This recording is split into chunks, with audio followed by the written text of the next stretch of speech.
overall, it's a total team effort. But this guy led the charge for Tito Rex's Warwar. Kausapin natin yan, our Sinag Lakas player of the game, Edward Bautista, finishing with 21 points, 3 rebounds on an efficient 6 of 9 shooting from the field. Kuya Edward, magandang gabi sa'yo. Congratulations for this win.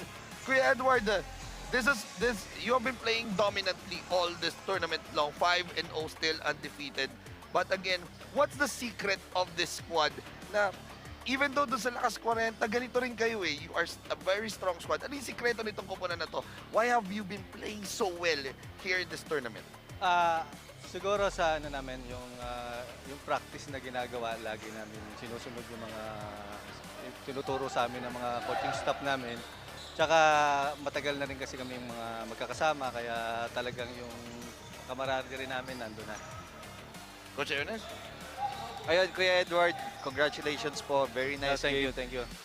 Yung sinabi ni Coach Alvin, parang as a team sa perspective ng team. Ngayon, tatanong ko sa'yo dahil madaming nanonood ng mga 40 and above dito sa atin. Ano yung sikreto mo? Personally, kung ba't ganyan ka pa rin ka-kondisyon, napaka-consistent mo pa din. Naglalaro ka man sa 40 above natin at ngayon sa 45.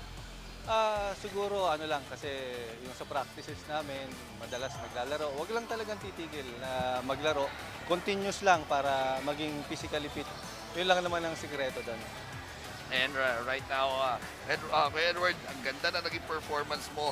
Not just tonight, but the entire tournament itself. And alam natin maraming sumusuporta sa inyo all throughout this tournament. I will give you a chance to greet all those who supported on Tito Rex's Warwar JRP Builders. Go ahead.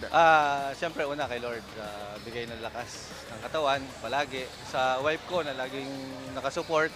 Siyempre sa mga bossing namin, kay Boss Don, kay Kuya Miguel, kay Boss Ray, at saka sa mga coaching staff namin, kay Boss Achit, Alpha 7, kaya kay Extra Rice Trading, Merge Sports Apparel, yung tahian namin. Siyempre sa Eagles Club namin sa Montalban.